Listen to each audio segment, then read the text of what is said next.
Une partie de la géométrie s'occupe de l'étude des polygones, les décrire, les quantifier. Ici, le polygone ABCDEF est un hexagone puisqu'il a 6 côtés. Cependant, on peut découper cet hexagone en des bases simples, à 3 côtés, qu'on aurait pu appeler trigones, comme on dirait pentagone ou hexagone, mais qui est devenu dans le langage courant triangle. Il y a ici 4 triangles. Cette partie des mathématiques est appelée trigonométrie, du grec trigonos signifiant triangulaire, et de métron signifiant mesure. Dans un triangle, 6 mesures sont principalement étudiées, les 3 côtés et les 3 angles. Un des objectifs de la trigonométrie est de pouvoir calculer un côté ou un angle à partir d'autres données du triangle.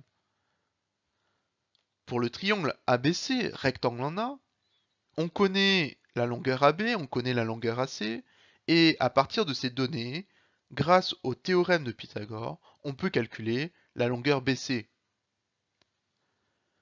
Pour le triangle RST, on connaît la mesure de 2 angles.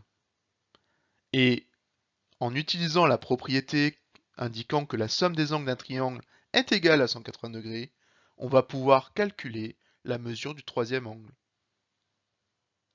Concernant les triangles, en prenant n'importe quel triangle, on peut tracer une hauteur, c'est-à-dire une droite perpendiculaire à un côté passant par le sommet opposé, de façon à construire 2 triangles rectangles à l'intérieur.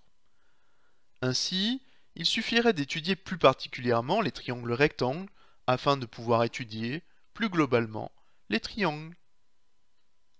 Dans un triangle rectangle, un des angles est connu et fixé à 90 degrés. Pour le triangle ABC, rectangle en A, on a affiché les 6 mesures principales, à savoir les longueurs, les 3 longueurs des côtés et les 3 longueurs des angles.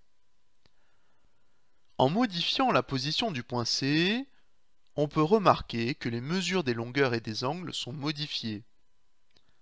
L'angle ABC, par exemple, est d'autant plus grand que la longueur AC est grande. Des relations existent donc entre les longueurs et les angles. Les mathématiciens ont appelé ces relations sinus, cosinus et tangente.